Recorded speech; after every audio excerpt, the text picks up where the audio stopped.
नमस्कार। पंजाब के विधानसभा चुनाव में इस बार सियासी दलों की मुश्किलों में इजाफा करने के लिए किसान भी मैदान में उतर आए हैं। किसान संगठनों ने जब से यह ऐलान किया है कि वो भी पंजाब के विधानसभा चुनाव में ताल ठोकेंगे, निश्चित रूप से तमाम दलों के नेताओं के सियासी समीकरण बिगड़ते हुए दिख रहे हैं। किस राजनीतिक दल को किसान संगठन, किसान नेता कितना नुकसान पहुंचा सकते हैं, इस पर तो मैं बात करूंगा। ये पंजाब कांग्रेस के अंदर जो बड़े नेता हैं, उनकी सियासी महत्वाकांक्षाएं खुलकर सामने आई हैं और उन्होंने कहा है कि कांग्रेस हाईकमान को मुख्यमंत्री पद के चेहरे का या उम्मीदवार के नाम का ऐलान करना चाहिए। इसके अलावा भी बाकी जो तमाम दल है, आम आदमी पार्टी पंजाब के अंदर क्या कर रही है, या सुखबीर सिंह बादल या पंजाब में बीजेपी अमरिंदर सिंह और सुखदेव सिंह ढींढसा क्या कर रहे हैं, इस पर भी बात करूंगा। आप देख रहे हैं सत्यहिंदी.com। अपील मेरी आपसे वही है, कॉर्पोरेट मीडिया के मुकाबले आजाद पत्रकारिता का समर्थन करें, सत्य हिंदी की सदस्यता योजना में शामिल हो। आर्थिक भुगतान का लिंक हमने डिस्क्रिप्शन में दिया हुआ है, सत्य हिंदी का ऐप भी है, लिंक डिस्क्रिप्शन में डाउनलोड कर लीजिए।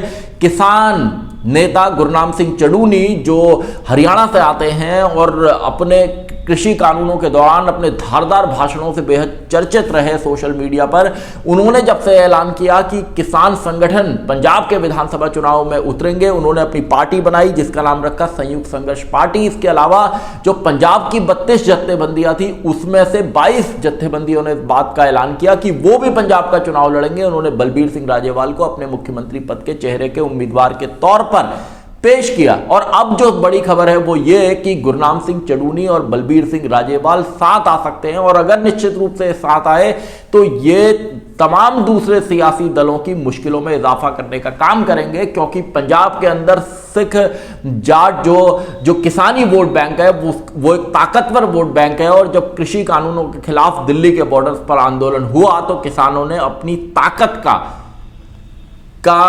को दिखाने से भी परहेज नहीं किया, और प्रेशर इतना बड़ा, सियासी दलों का प्रेशर इतना बड़ा कि शिरोमणि अकाली दल को पंजाब में बीजेपी के साथ अपना गठबंधन तोड़ना पड़ा, और मोदी सरकार को भी 1 साल के अंदर ही कृषि कानूनों के मसले पर बैकफुट पर आना पड़ा। अब किसान नेताओं की जो सियासी ख्वाहिश है वो जनता की, आवाम की सियासत करने की, और अब जब वो पार्टियां बनाकर मैदान में उतरे हैं तो चड़ूनी और बलबीर सिंह राजेवाल के साथ आने की चर्चाओं से ही पंजाब के अंदर जो दूसरे दल हैं उन पर उनकी जो सियासत है या उनको जिस इलाके से जो वोट मिलते थे उस पर असर होगा, ये जरूर पंजाब की सियासत में कहा जा रहा है। पंजाब में 3 मुख्य इलाके हैं, मालवा है, माझा है और दोआबा है। मालवा में 69 सीटें हैं। यहां पर 2017 में कांग्रेस को बहुत अच्छी सफलता मिली थी और लगभग 40 सीटों पर उसने जीत दर्ज की थी, जबकि पहली बार उतरी आम आदमी पार्टी को भी यहां 18 सीटों पर जीत मिली थी। यह गढ़ हुआ करता था ये इलाका शिरोमणि अकाली दल का, लेकिन आम आदमी पार्टी के आने के बाद उसको नुकसान हुआ और कांग्रेस ने भी पिछले बार इस इलाके में अच्छा खासा परफॉर्मेंस किया, बड़ी संख्या में सीटें झटकी। इसी तरह मालवा की 25 में से 22 सीटें कांग्रेस जीती थी और दोआबा में भी उसका प्रदर्शन अच्छा रहा था। लेकिन इस बार कांग्रेस के लिए हालात दूसरे हैं, क्योंकि अमरिंदर सिंह उसे छोड़कर जा चुके हैं और मुख्यमंत्री पद के चेहरे की जो लड़ाई है वो लड़ाई, जिस तरह सिद्धू ने इस बात को कहा है कि पंजाब के अंदर जो कांग्रेस हाईकमान है उसको वो इस बात को तय नहीं करेगा कि यहां का सीएम कौन होगा, जबकि पंजाब के लोग, पंजाब की आवाम इस बात को तय करेगी मुख्यमंत्री का चेहरा कौन होगा। इसी के साथ मुख्यमंत्री चरणजीत सिंह चन्नी ने भी इस बात को कहा है कि हाईकमान को मुख्यमंत्री पद के चेहरे का ऐलान करना चाहिए। तो जबकि हाईकमान का यह कहना है कि हम कलेक्टिव लीडरशिप में, सामूहिक नेतृत्व में जाएंगे। कांग्रेस हाईकमान की रणनीति यह है कि सुनील जाखड़ को हिंदू चेहरे के तौर पर, नवजोत सिंह सिद्धू को सिख जाट चेहरे के तौर पर, जबकि चरणजीत सिंह चन्नी को दलित चेहरे के तौर पर सियासत में, चुनाव में आगे रखा जाएगा। लेकिन सुनील जाखड़ तो हाईकमान के फैसले के साथ दिखते हैं, जबकि सिद्धू और चन्नी की सियासी रार दिखाई देती है। अगर कांग्रेस वहां सरकार बनाने में सफल भी हो जाती है तो उसके बाद उसके लिए मुख्यमंत्री कौन होगा इसका फैसला करना निश्चित रूप से बेहद मुश्किल हो सकता है। पंजाब के लिए जो एक ताजा चुनावी सर्वे आया है एबीपी न्यूज सी वोटर का, वो एक बार फिर दिखाता है कि वहां पर कांग्रेस पिछड़ रही है, जबकि आम आदमी पार्टी सबसे बड़े दल के रूप में उभर रही है। इससे आम आदमी पार्टी के कार्यकर्ताओं के हौसले बुलंद है और केजरीवाल एक बार फिर से राज्य के दौरे पर पहुंचे हैं। उन्होंने उन तमाम वादों को दोहराया है जो उनकी पार्टी अभी तक पंजाब के लोगों से कर चुकी है, और केजरीवाल को इस बार की उम्मीद है कि इस बार पंजाब के लोग दिल्ली से बाहर भी पंजाब में आम आदमी पार्टी का विस्तार करने में मदद देंगे। और पहली बारी जब वहां पर आम आदमी पार्टी पिछले चुनाव में उतरी थी तो उसे 20 सीटों पर जीत मिली थी। लेकिन इस सबके बीच में जब किसान संगठन और बड़े किसान नेता गुरनाम सिंह चड़ूनी और बलबीर सिंह राजेवाल के बारे में चर्चा आती है कि ये दोनों किसान नेता मिलकर चुनाव लड़ सकते हैं, तो निश्चित रूप से मालवा, माझा और दोआबा के इलाकों में के जो ग्रामीण इलाके हैं विशेषकर वहां पर, जहां पर किसान आबादी ज्यादा है, जाट सिखों की आबादी ज्यादा है, वहां पर सियासी समीकरणों पर असर इन तमाम दलों का होगा। क्योंकि मालवा के इलाके में 2017 में कांग्रेस को अच्छी खासी जीत मिली थी। इसी तरह माझा में भी वो 25 में से 22 सीटें वो जीतने में सफल रही थी। अब किसान संगठन यहां उतरे हैं तो निश्चित रूप से कहीं ना कहीं वोटों का बंटवारा जरूर होगा। और ऐसे हालात में जब कांग्रेस के नेताओं की सियासी महत्वाकांक्षा मुख्यमंत्री पद को लेकर है तो टिकटों का बंटवारा करना भी कांग्रेस के लिए आसान नहीं होगा। ये एक बड़ी चुनौती की तरह होगा। बलबीर सिंह राजेवाल और गुरनाम सिंह चड़ूनी किसान आंदोलन के दौरान बेहद चर्चित रहे। सोशल मीडिया पर लगातार इनके तमाम बड़े वीडियो आए और मोदी सरकार के कृषि कानूनों को लेकर बैकफुट पर आने के बाद से ही इनका जो सियासी कद है वो पंजाब में बड़ा, बहुत जोरदार स्वागत हुआ। और जब इन्होंने इस बात का ऐलान किया कि ये लोग भी किसानों की सियासत में उतरेंगे तो निश्चित रूप से इसका मैसेज ये गया कि जो सियासी दलों के लोग हैं, कार्यकर्ता हैं, उनकी धड़कनें बढ़ गई कि अब जो वोटों का बंटवारा है उसमें किसान एक बहुत बड़ा हिस्सा ले जाएंगे। और ये आम आदमी पार्टी से लेकर कांग्रेस से लेकर शिरोमणि अकाली दल के साथ उसके समीकरणों को प्रभावित करेंगे।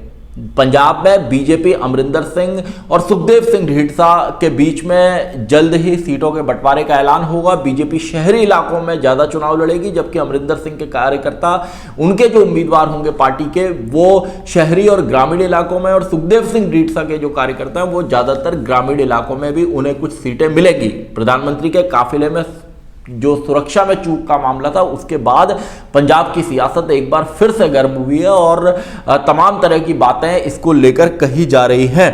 तो चाहे मालवा हो, माझा हो या दोआबा हो, इन तीनों इलाकों में किसान निश्चित रूप से दूसरे दलों के समीकरणों को बिगाड़ेंगे।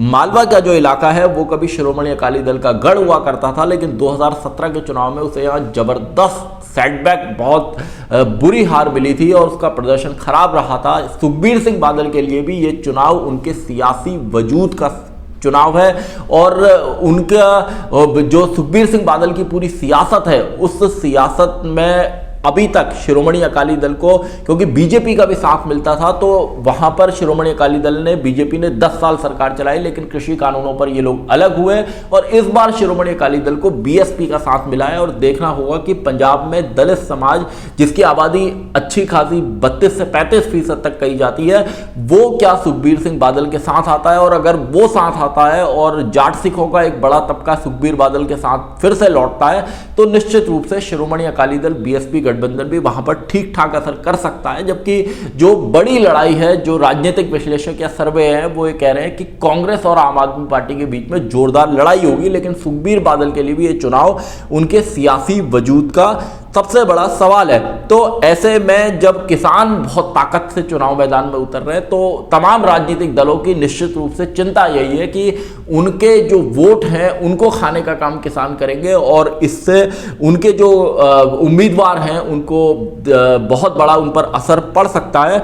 और ये जो पूरी सियासी सूरत पंजाब के अंदर बन रही है वो यही बन रही है कि जो चुनाव है उसमें किसान संगठन अगर चुनाव से किनारे हो जाते तो राजनीतिक दलों के लिए दूसरे सवाल होते। लेकिन अब जब किसान संगठन पूरी ताकत के साथ चुनाव मैदान में है, गुरनाम सिंह चड़ूनी, बलबीर सिंह राजेवाल और इनका गठबंधन अगर मिलकर कैंडिडेट उतारेगा तो निश्चित रूप से कहीं ना कहीं असर जरूर इसका तमाम राजनीतिक दलों के उम्मीदवारों के वोटों पर पड़ेगा।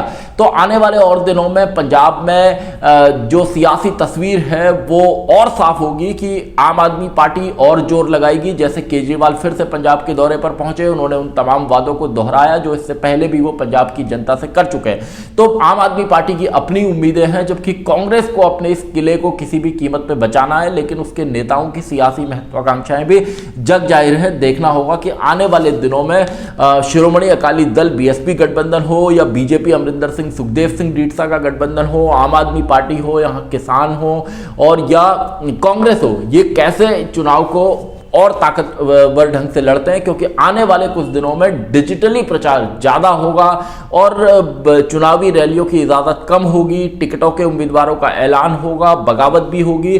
और इस सब के बीच में कांग्रेस के सामने बड़ी चुनौती पंजाब के अपने गढ़ को बचाने की है, किले को बचाने की है, क्योंकि कांग्रेस गिने चुने राज्यों में सत्ता में है और उनमें से पंजाब एक है। जबकि आम आदमी पार्टी अपना सियासी विस्तार करना चाहती है। बीजेपी को उम्मीद है कि कृषि कानूनों पर बैकफुट पर आने के बाद उसे पंजाब के लोग समर्थन देंगे। और बीते कुछ दिनों में बीजेपी ने बहुत बड़े सिख नेताओं को अपनी ओर खींचा है, पार्टी में शामिल करवाया और लगातार बीजेपी ज्वाइनिंग करवा रही है। देखना होगा कि पंजाब के लोग कितना समर्थन बीजेपी को इस बार देते हैं, क्योंकि इस बार उसके साथ शिरोमणि अकाली दल जैसा मजबूत सहयोगी भी नहीं है। शिरोमणि अकाली दल बीएसपी गठबंधन कितना असर कर पाता है या किसान कितना दूसरे दलों के वोट बैंक पर असर कर पाते हैं, यही एक बड़ा जो चर्चा का मुद्दा है वो पंजाब की सियासत में है। पंजाब की सियासत से जुड़े और भी जो ताज़ा बड़े अपडेट्स होंगे वो आपको सत्य हिंदी पर लगातार मिलते रहेंगे। धन्यवाद। सत्य हिंदी का ऐप डाउनलोड करें गूगल प्ले स्टोर पर।